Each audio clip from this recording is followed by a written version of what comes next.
Travel delays are horrible. You either want to be at your destination or back home. No one enjoys the travel between, and so suffering a delay is incredibly painful. You should look at your travel delay section for details on what is covered. This help video will help you understand the cover and what you need to do to make the claim. Rightpath Claims are specialists who handle claims for insurers. Our job is to help customers claim the most they are entitled to under an insurance policy. Whilst we hope you find these videos useful, they are only guides, and as each policy wording is different, you will need to look at your own policy to find out exactly what you are covered for.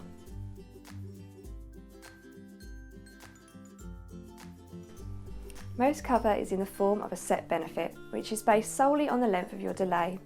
Your policy will tell you how long your delay must be before you qualify.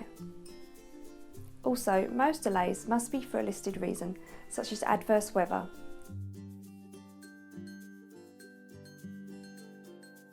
A policy is unlikely to cover delays because of operational reasons, as insurance would expect the airline to ensure that they meet their obligations when the cause is within their control.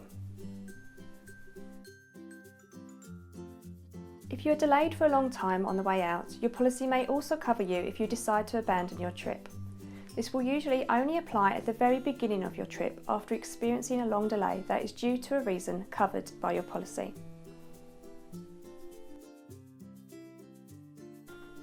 Some policies will also cover you for additional expense in continuing your trip if you do incur covered delay.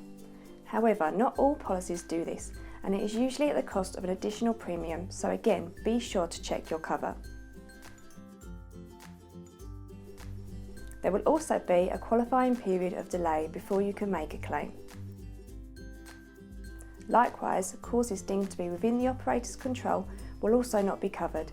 As an example, crew exceeding operating hours tends not to be covered for this reason.